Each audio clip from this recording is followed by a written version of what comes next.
पीके university के VC को बचाने के लिए अखिल भारतीय विद्यार्थी परिषद के छात्रों ने ग्वालियर में हाई कोर्ट जज की गाड़ी को छीनकर उन्हें अस्पताल ले जाने का प्रयास किया, जहां उन्हें बचाया नहीं जा सका। उसके बाद उन छात्रों पर डकैती अधिनियम की धाराओं में केस दर्ज हुआ और उन्हें गिरफ्तार करके जेल भेज दिया गया।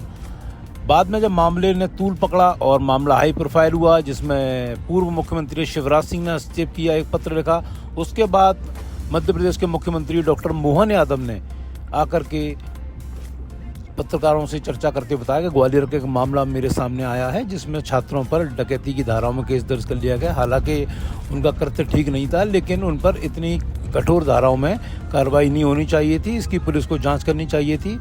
उसके बाद इन छात्रों को जमानत के लिए हाई कोर्ट में इस केस की सुनवाई हुई, जहां हाई कोर्ट ने इनको जमानत दे दी।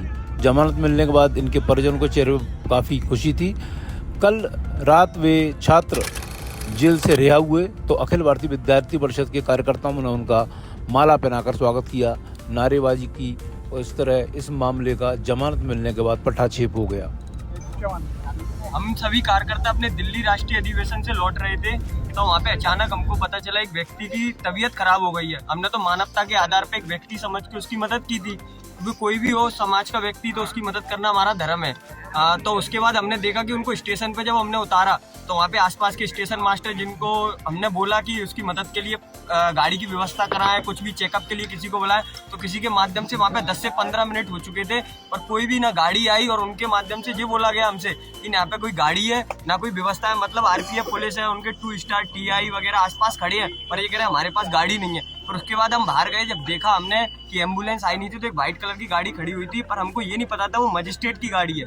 तो उधर हमने देखा कि ड्राइवर था, उससे बोला हमने कि ऐसे ऐसे इनको लेके जाना है, तो उन्होंने बोला कि नहीं ये गाड़ी नहीं जा पाएगी। पर हमको उस समय एकदम समझ में नहीं आया क्योंकि स्थिति इतनी खराब थी कि अगर हम नहीं ले जाते तो उनका बच पाना मुश्किल था, इसलिए हमने उनसे गाड़ी ली। तो गाड़ी चला के हम दोनों उनको लेके तत्काल निकल दिए वहाँ से। फिर उसके बाद देखा गया, बस हमको एक चीज़ का खेद रह गया कि हम उनकी जान नहीं बचा सके, क्योंकि अगर 10 मिनट पहले एम्बुलेंस आ जाती तो उनकी जान बच जाती। फिर उसके बाद पुलिस प्रशासन द्वारा हम पे केस लाद दिया जाता है और हम पे डकैती का मुकदमा दर्ज कर दिया जाता है और 14 घंटे में हमारी गिरफ्तारी, हमको बात करने के लिए बुलाया गया और गिरफ्तारी कर ली जाती है, हमको जेल भेज दिया जाता है।